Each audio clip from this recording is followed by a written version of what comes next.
सुनते हैं सतयुग, त्रेता, द्वापर और कलयुग। तो कैसे पुनः सतयुग का आना होता है, फिर कैसे त्रेता आती है, फिर कैसे द्वापर आता है और फिर कैसे कलयुग का आगमन होता है। और देखो जैसे भगवान की वर्णन हम लोगों ने कल सुनी कि पृथ्वी को बनाते हैं, सुंदर से निर्माण करते हैं, उसको चलाते हैं और अंतिम में उसका क्या कर देते हैं, पतन। आपके घर, आपके जो छोटे छोटे बाल गोपाल हो या आप ही लो, एग्जाम्पल के तौर पर देखना, आपको कोई सुंदर सी साड़ी अच्छी लग जाए तो आप क्या करते हो, उस साड़ी को लेकर के अपने पास ला लेते हैं। बच्चों को खिलौना अच्छा लग जाता है तो बच्चे मार्केट से वो छोटे छोटे खिलौने लेकर के अपने घर में ला लेते हैं। लाते हैं कि नहीं? हाँ या ना बोलो, है ना? अब लाने के बाद क्या करते हो, उसका इस्तेमाल, भाई अच्छा सा उसका देख रेख करते हो, कहीं भी जाते हो तो सुंदर दिख रहा है, अर्थात बहुत दिनों तक उसके साथ आप रहते हो। बच्चे बहुत दिनों तक उस खिलौने के साथ खेलते हैं, आप भी बहुत दिनों तक उस साड़ी को पहनते हैं। लेकिन वो खिलौना अगर पुराना हो जाए, साड़ी पुरानी हो जाए तो फिर क्या कर देते हो, क्या होता है, उसका पतन हो जाता है, अंतिम में चला जाता है कि नहीं? तो वैसे ही हमसे कोई विलग नहीं है ये सृष्टि। भगवान का जब मन करता है कि मैं पुनः अब सृष्टि की रचना करूं, तो वैसे सुंदर यहाँ पर पृथ्वी, जल, वायु, अग्नि, आकाश इत्यादि सबको ला करके बिठा देते हैं और इसमें वो उसे ला करके उसी में क्रीड़ा भी करते हैं। ऐसी बात नहीं है कि उसको लाने के बाद केवल हमारे लिए छोड़ दी। इसीलिए तो भैया अनेक रूप धारण करके इसका आनंद लेने के लिए वो भी आते हैं, धर्म की स्थापना करने के लिए वो भी आते हैं। तो सृष्टि का निर्माण भी करते हैं, वहां रह करके उसका पालन भी करते हैं और अंतिम में जब ये सृष्टि धरातल जो है कुपन की और अधर्म की ओर बढ़ता है, जब इसकी वैलिडिटी खत्म हो जाती है तो इसका पतन भी कर देते हैं। तो ऐसे हे राजन परीक्षित कहे, सुंदर सी सृष्टि का निर्माण करते हैं, लेकिन इस सृष्टि के निर्माता बनाते हैं ब्रह्मा जी को। तो ब्रह्मा जी की कैसे उत्पत्ति हुई? ब्रह्मा जी को कोई अमरता का प्रदान नहीं मिला है, कोई वरदान नहीं मिला है। भगवान ने अपने नाभि से एक कमल की उत्पत्ति की और उस कमल में 4 मुखों से वर्णित ब्रह्मा जी की उत्पत्ति हुई। बोलिए श्री ब्रह्मदेव भगवान की जय। सुखदेव जी राजा परीक्षित को सृष्टि का वर्णन सुनाने लगे। 4 मुख के ब्रह्मा जी जब उस सुंदर से कमल के फूल में आए, जैसे छोटे छोटे बाल गोपाल माताओं के गर्भ से किसी के घर में आते हैं तो उनको तुरंत ही पता चल जाता है क्या कि मैं कहाँ आया, किसी को पता नहीं रहता। तो ब्रह्मा जी ने भी मन में विचार किया कि मेरी उत्पत्ति कहाँ से हुई, मैं आया कहाँ से। तो जैसे फूल की पंखुड़ी में वो बैठे थे तो बार बार वहां से नीचे कमल के डंडी की ओर अंदर जाते, बार बार ऊपर आते कि मेरी उत्पत्ति हुई तो हुई कहां से। तो जैसे ही ऊपर आने लगे, जाने लगे तो उनको 2 वर्ण सुनाई दी। कौन कौन से? एक था ता और दूसरा था पा। तप करो तो तुम्हें पता चल जाए। ब्रह्मा जी ने अत्यंत घोर तपस्या की और इस तपस्या के फल से 100 वर्षों के बाद ब्रह्मा जी को स्वयं भगवान नारायण ने आकर अपनी विराट रूप का दर्शन कराया। बोलिए श्री विराट भगवान की जय, श्री लक्ष्मी नारायण भगवान की जय। और इस ब्रह्मा जी को भगवान ने कहा, देखो कहे सृष्टि के जो रचना कर्म के कार्य हैं, आगे बढ़ाने का जो काम है, आज से वो काम मैं आपको देता हूँ कि इस पृथ्वी में जितने भी जीव आए, कीट भक्षी पतंग मानव हाथी, सबकी उत्पत्ति आप करोगे, पालन का काम मैं करूंगा और अंतिम में वृद्ध के बाद संहार का काम करेंगे देवों के देव महादेव।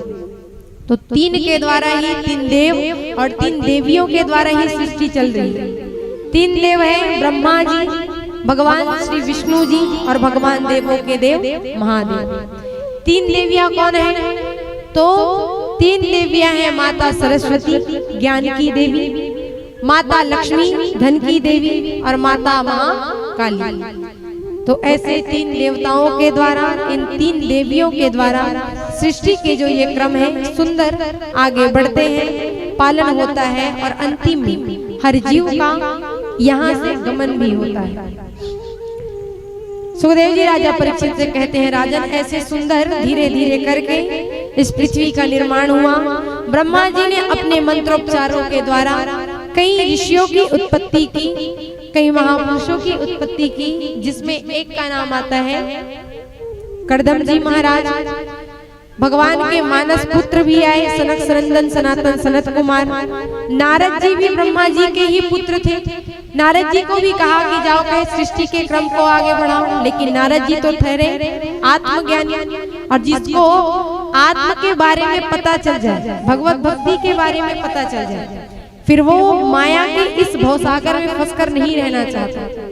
तो मानस पुत्रों ने भी चिट्ठी लिख दी, हामी भर दी भैया कि हम इसमें आपका सहयोग नहीं करेंगे। नारद जी ने कह दी, जब हमारे बड़े भाई आए, उन्होंने सृष्टि क्रम को आगे नहीं बढ़ाना चाहे तो हम भी ले, हम भला क्यों इसमें आगे बढ़े, हम क्यों माया के चक्कर में फंसे। इसीलिए अपना वीणा उठाए और हरि गुण को लाखों जनमानस तक पहुंचाने लगे। और इसी में एक और ऋषि आए जिनका नाम पड़ा था कर्दम, और इन्हीं कर्दम और माता देवहूति के घर स्वयं सृष्टि के पालनहार, सृष्टि को बनाने वाले, सृष्टि की इस प्रतिक्रिया को अच्छे ढंग से व्यवस्थित कर ज्ञान देने के लिए स्वयं भगवान कपिल के रूप में आए। तो आओ चलते हैं, हे राजन कहे ऐसे सुंदर प्रसंग में, लेकिन जिस सृष्टि का ब्रह्मा जी ने उत्पत्ति किया, जिस सृष्टि में हम बैठे हैं ना, जिस धरातल में हम बैठे हैं, ध्यान पूर्वक सुनिएगा। जहां पर हम अभी बैठे हैं, इसी पृथ्वी को एक बारी दैत्यों के राजा, जो जिसका नाम बड़े बड़े दैत्यों में लिया जाता है, माता दिति के पुत्र हुए थे हिरण्याक्ष। इस हिरण्याक्ष ने ले जाकर इस पृथ्वी को रसातल में छिपा दिया। देखो हम जिस पृथ्वी पर बैठे हैं, इससे ऊपर 7 लोक और हैं और इससे नीचे 7 लोक और हैं। इससे ऊपर जाओगे तो आपको नरक भी मिलेगा, स्वर्ग भी मिलेगा, ब्रह्मलोक, ध्रुवलोक आदि जितने 7 लोक है ऊपर है। और 7 लोक नीचे कौन कौन से हैं? तो पृथ्वी के नीचे आप जितने अंदर जाते जाओगे उतना ही अंधकार बढ़ता जाएगा, और जितने ऊपर चले जाओगे उतना ही प्रकाश बढ़ता जाएगा। तो भगवान की जो भागवत की गाथा है वो प्रकाश की ओर तक ले जाने वाली, ऊपर की ओर भक्ति के मार्ग को बढ़ाने वाली, और जो अंदर ले जाती है वो है हिरण्याक्ष जैसे दैत्य के घर रसातल। अतल वितल सुतल तलातल महातल रसातल और पताल। तो रसातल में ले जाकर के इस पृथ्वी को नीचे छिपा दिए थे किसने? हिरण्याक्ष ने। और इसी पृथ्वी को पुनः ऊपर लाने के लिए ब्रह्मा जी की चिंतातुर अवस्था से उनकी नाभि से भगवान सूकर के रूप से समुद्र से वराह के रूप में प्रकट हुए थे। बोलिए श्री वराह भगवान की जय। वराह के रूप में आकर के अपनी दोनों दाढ़ों से, दोनों दंत से भगवान ने रसातल में छिपे हुए उस पृथ्वी को उठा करके यहाँ समुद्र के ऊपर ला करके विद्यमान कर दिया। जो पृथ्वी यहाँ पर स्थापित है, इसके पूरे नीचे भाग में समुद्र है और समुद्र के ऊपर यह पृथ्वी खड़ी हुई है। और पृथ्वी को अपने सिर में धारण करके कौन रखे हैं? स्वयं भगवान राम के छोटे भ्राता लक्ष्मण शेषनाग के स्वरूप है। तो वही शेषनाग जी इस पृथ्वी को अपने सिर के भार में रख करके बैठे हैं। उसी के कारण ये जो पृथ्वी है टिकी हुई है। अगर कहीं शेषनाग जी ने अपना सिर जरा हिला दिया तो यहाँ जितने भी चराचर जीव है नहीं बचने वाले। तो ऐसे सुंदर भगवान के वराह रूप का प्रश्न श्रवण कराएं और हिरण्याक्ष का वध किए। और ऐसे इसी पृथ्वी में धीरे धीरे करके ब्रह्मा जी ब्रह्मा जी अपने और भी पुत्रों की उत्पत्ति करते गए, जिसमें नाम पड़ा था कर्दम जी का। कर्दम नाम से ही पता चल रहा है जिसने अपनी पूरी इंद्रियों को भगवान के नाम में दमन कर दिया। दमन करना मतलब मिटा देना, छिपा देना, अंदर दबा देना। भूमि की खुदाई करके उसमें वृक्ष लगा करके जड़ के जो भाग होते हैं उसका दामन कर देते हैं। तो कर्दम जिसने अपने पूरी 10 इंद्रियों को भगवान नाम संकीर्तन में दमन कर दिया और अपने मन को भगवान की प्राप्ति में लगा दिया, ऐसे का नाम था कर्दम जी महाराज। और इस कर्दम जी की जैसे ही ब्रह्मा जी ने उत्पत्ति की थी, जैसे साधारण मानव के घर मानव की ही उत्पत्ति होती है, तो स्वयं ब्रह्मा जी के पुत्र हैं भैया। उसके पास तो ज्ञान भी है, वैराग्य भी है, भक्ति भी है, भगवान को पाने की लालसा भी है। तो जब कर्दम जी की उत्पत्ति हुई तो कर्दम जी को ब्रह्मा जी ने कहा, एक काम कर कर्दम कहे, तू जा और जा करके पृथ्वी जिसकी मैंने स्थापना की है वहां पर जा करके तू अपना परिवार बसा। तो कर्दम जी ने कहा, आपने नारद जी की उत्पत्ति की, नारद जी को क्यों नहीं बोले गए? उसको आपने हरि नाम संकीर्तन में जुड़ा दिया। आपके मानस पुत्र आए, उसको आपने हरि नाम संकीर्तन में जुड़ा दिया, और आप हमें कह रहे हो कि हम माया के कुचक्र में पड़े। तो हम क्यों पड़े भैया? इससे अच्छा है कि हम भी भगवान को प्राप्त करने के लिए, तप करने के लिए चले जाए। आपके घर 3 बालक हो, ऐसे तो ब्रह्मा जी के अनंत पुत्र हो, लेकिन कोई साधारण घर में 3 बालक या 3 बालिका की प्राप्ति हो, 2 बच्चों को आप बड़े अच्छे स्थान को दे दो, एक को कहो कि गांव में रह करके तुम केवल खेती बाड़ी करते रहो, तो वो क्या समझेगा? आपने उनको बहुत अच्छे अच्छे पद दिए और मुझे ये वाला।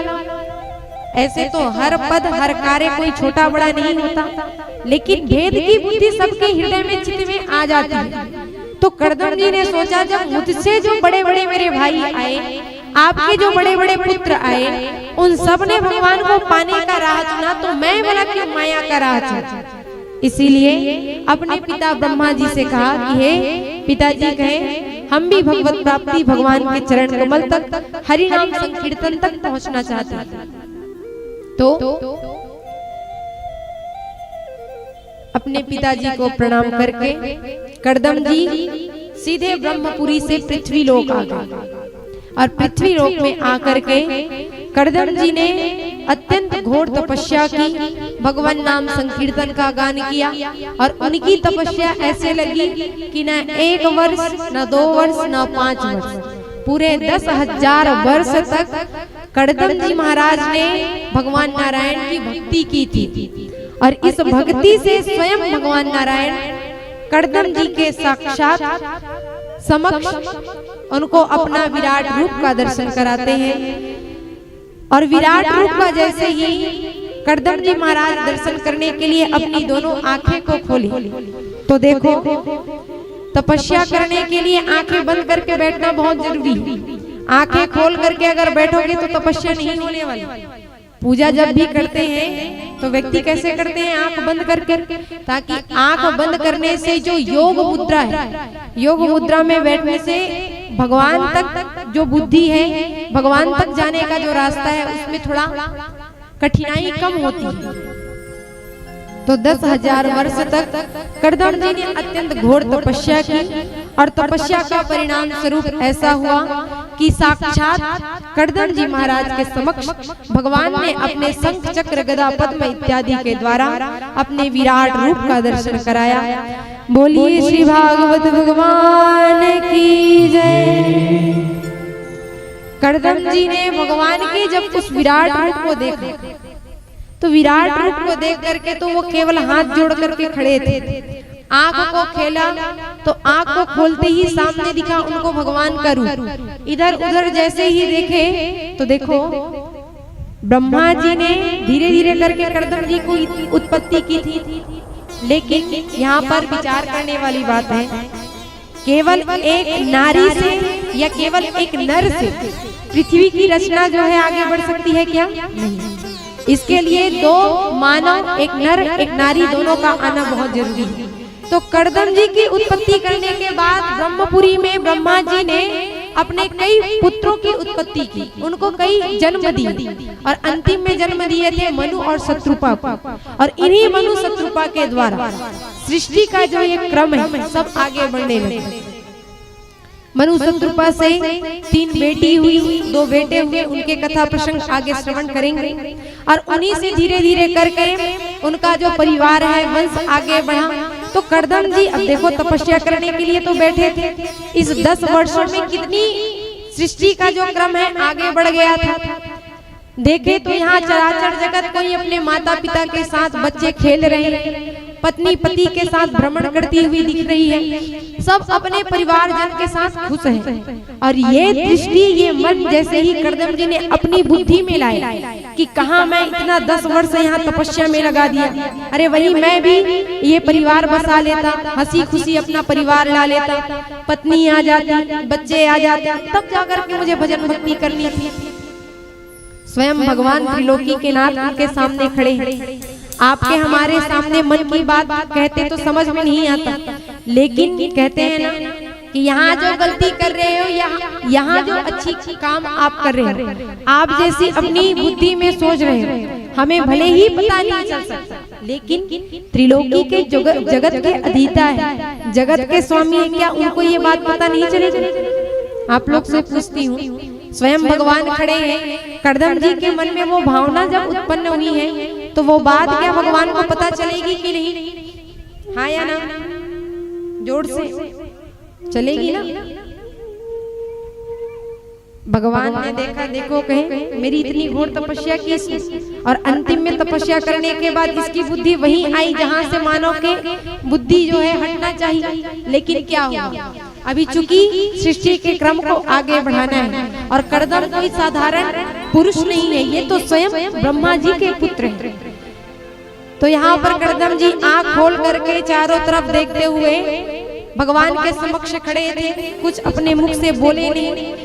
तो भगवान नारायण ने ही कहा, क्यों?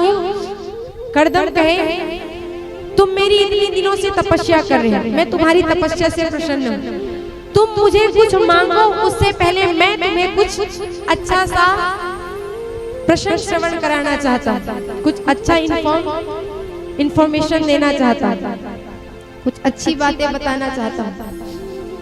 कर्दम जी ने कहा, क्या है कहे? तो भगवान नारायण कहते हैं, देखो कहे, आप एक काम करो, इतनी दिन से तपस्या कर लिए हो, अब चल करके आप अपना परिवार बसा लो। अब जैसे ही परिवार की बात भगवान नारायण ने की तो कर्दम जी शर्माने लगे।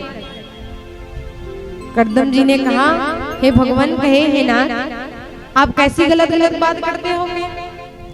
भाई 10 वर्षों तक उसने तपस्या की है, 10 वर्षों की तपस्या से साधारण बात है, 10,000 वर्ष तक उसने घोर तपस्या की है। 100 वर्ष के बाद साधारण मनुष्य का शरीर कैसा पड़ जाता है? ढीला पड़ जाता है, हाथ पैर कमजोर हो जाते हैं, बुढ़ापा सामने से दिखने लगता है। तो कर्दम जी कहने लगे, भगवान कहे, आप कैसे परिवार बसाने की बात करते हो? भला कौन ऐसी नारी होगी या कौन ऐसे माता पिता होंगे जो एक वृद्ध के साथ अपनी बेटी का विवाह करना चाहेंगे? कोई देना चाहोगे क्या एक वृद्ध के साथ अपनी बेटी? नहीं देना चाहेंगे। तो भगवान नारायण कहते हैं, अरे तुम क्यों चिंता करते हो, उसके लिए मैं हूं ना, तुम उसकी चिंता मत करो। मैंने तुम्हारे लिए एक सुंदर सी कन्या ढूंढा है जो मनु महाराज की दूसरी बेटी है, माता देवहूति। मैं पूरी बात करके आ गया हूँ, लेकिन तुम अगर हाँ कह दो तो शादी फिक्स है। अगर तुमने हामी भर दी तो उधर के पक्ष को मनाना गुनाना ये हमारा काम है, बसाना है कि नहीं। अब कर्दम जी के मन में तो था ही, सबको देखने के बाद आप लोग अगर किसी दूसरे के घर अच्छा अच्छा सामान देखो, अच्छी वस्तु देखो, तो मन में ये भावना उत्पन्न होती है कि नहीं कि हमारे घर भी वो वस्तु आ जाए? होती है कि नहीं? होती है ना? तो कर्दम जी के मन में भी यही धारणा है कि क्यों ना मैं भी अपना परिवार बसा लूं। लेकिन कर्दम जी ने यहाँ बात रखी ना, मैं विवाह तो करूंगा, अपना परिवार बसाऊंगा, लेकिन आपको स्वयं मेरा पुत्र बनकर के मेरे घर आना पड़ेगा, तब जाकर ही मैं शादी करूंगा। भगवान नारायण ने कहा ठीक है कहे, और ऐसे कर्दम जी को मनाकर भगवान नारायण सीधे चले गए मनु शत्रुपा जी के यहाँ और वहां जाकर के सारी बात बता दी कि आप दूसरी नंबर की आपकी जो बेटी है माता देवहूति का हाथ आप ऋषियों के ऋषि ब्रह्मा जी के पुत्र कर्दम जी के हाथों में सौंप दो। मनु और शत्रुपा ने सोचा जब त्रिलोकी के नाथ स्वयं हमारे घर रिश्ता लेकर के आए हैं तो भला हम कैसे नहीं कहें। बेटी के लिए कोई बीच का माध्यम रहता है और बीच वाला माध्यम थोड़ा अच्छा हो, तो हर माँ बाप चाहते हैं कि अगर ये इतना सुंदर रिश्ता लेकर के आए हैं तो हो ना हो ये रिश्ता बहुत अच्छा होगा तभी हमारे घर आए। आता है कि नहीं भी मन में बात। तो मनु महाराज सोचने लगे जब स्वयं त्रिलोकी के नाथ मेरे घर मेरी बेटी का हाथ मांगने के लिए आए हैं तो भला मैं कैसे मना कर सकता हूँ। मनु महाराज ने कहा नाथ हम जरूर अपनी दूसरी नंबर की बेटी माता देवहूति इनका विवाह कर्दम जी के साथ जरूर करेंगे। बोलिए श्रीमन लक्ष्मी नारायण भगवान की जय। दोनों पक्ष में हामी हो गई, लड़के पक्ष वाले भी राजे और लड़की पक्ष वाली भी राजी, और दोनों पक्ष राजी होते हैं तभी विवाह किया जाता है, होता है कि नहीं। दोनों पक्ष राजी हो गए। यहाँ पर मनु महाराज माता शत्रुपा अपनी बेटी देवहूति को लेकर के सुंदर से सरोवर के पास आए और आकर के बहुत सुंदर मंडप सजा करके मंत्रोपचार के द्वारा कर्दम जी और माता देवहूति इन दोनों का विवाह संपन्न किए। विवाह संपन्न होते ही अब देखो जैसे ही विवाह होते हैं तो विवाह होने के बाद बेटी फिर कहाँ जाती है, कहाँ जाती है बताओ। मायके में तो ससुराल में। कौन कौन हो ससुराल वाले, कौन कौन है ये, यहाँ कितने लोग आए हो ससुराल? सब? कोई बेटी तो नहीं हो ना। तो विवाह होने के बाद फिर बेटी मायके से कहाँ जाती है, ससुराल। देखो राजघराने की बेटी है, न दास की कमी, न नौकरों की कमी, न धन की कमी, न पद की कमी, न घर की कमी। लेकिन कर्दम जी के पास क्या था, न धन था, न वैभव था, न वो बड़े राजा थे, न कोई बहुत बड़ी महल थी, न उसके घर दास दासी थी, न हीरे जवाहरात इत्यादि थी।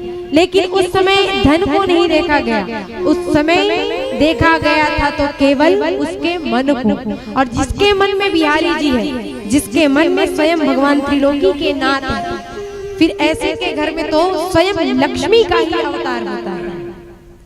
सुंदर से माता देवहूति अपने माता पिता को प्रणाम करके सीधे चले गए कर्दम जी महाराज के घर। यहाँ पर आकर के प्रतिक्रिया देखे राजघराने की बेटी, और यहाँ आने के बाद देखे तो उतना कोई व्यवस्था नहीं, लेकिन फिर भी से मन रख लिए कि क्या हुआ, कुछ नहीं हुआ। तो बेटी का एक बार विवाह हो जाता है तो पति ही उसके लिए परमेश्वर है, उसका शरीर ससुराल ही उसके लिए पूर्ण रूप से घर है।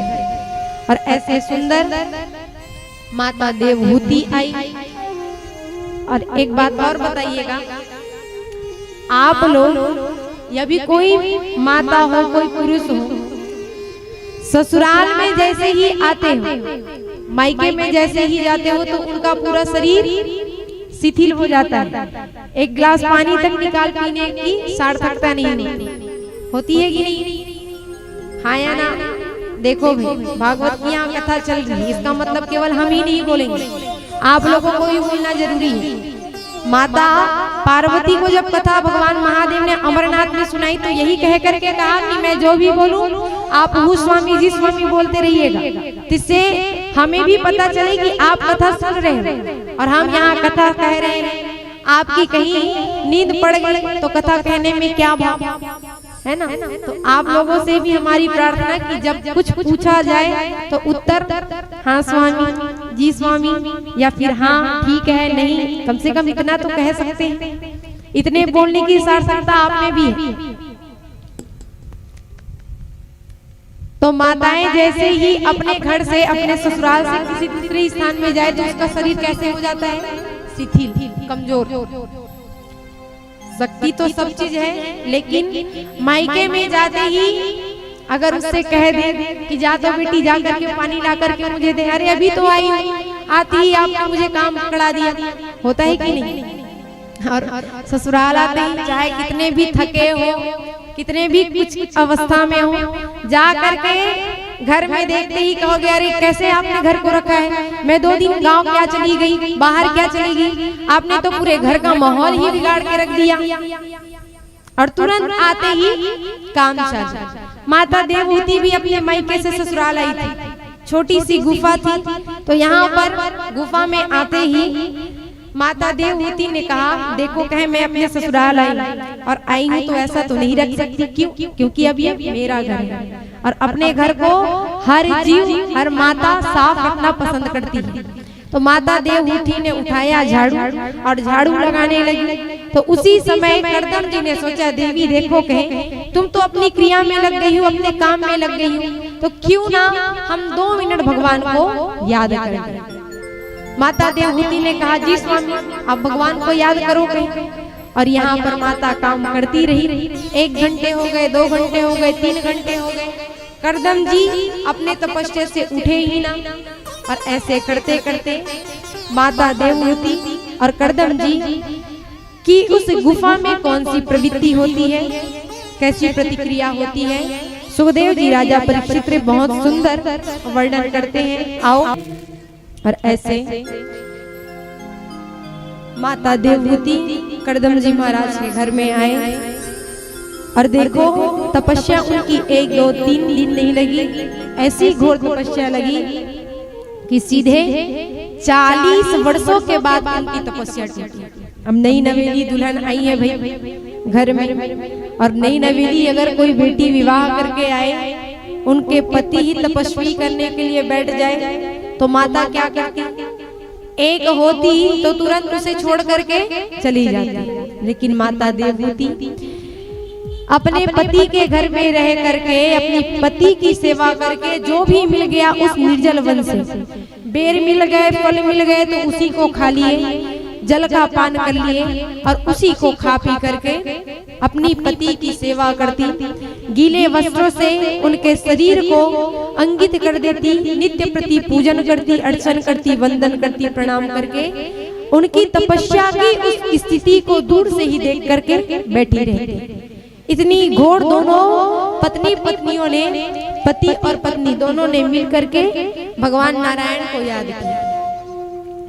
40 वर्ष के बाद जब करदम जी की आंखें खुली तो अपने सामने एक वृद्ध महिला को पाए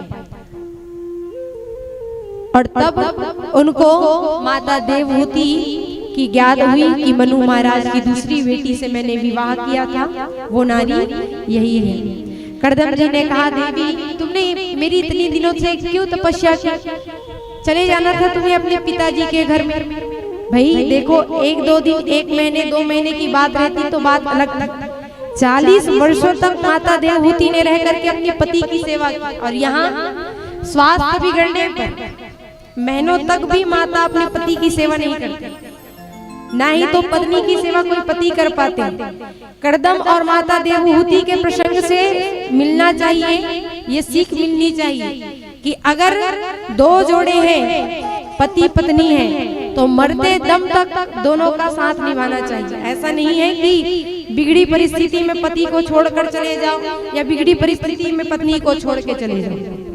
कितनी बड़ी विडंबना है, ना खाने के लिए कोई वस्तु, ना कोई उनके पास दास, ना नौकर, ना चाकर। राजघराने की बेटी, अभी की कोई राजघराने की बेटी को कोई गरीब के घर दे दो, जैसे हम समाज में देखते हैं, किसी को अमीर, किसी को धनवान, किसी को गरीब की दृष्टि से देखते हैं कि नहीं।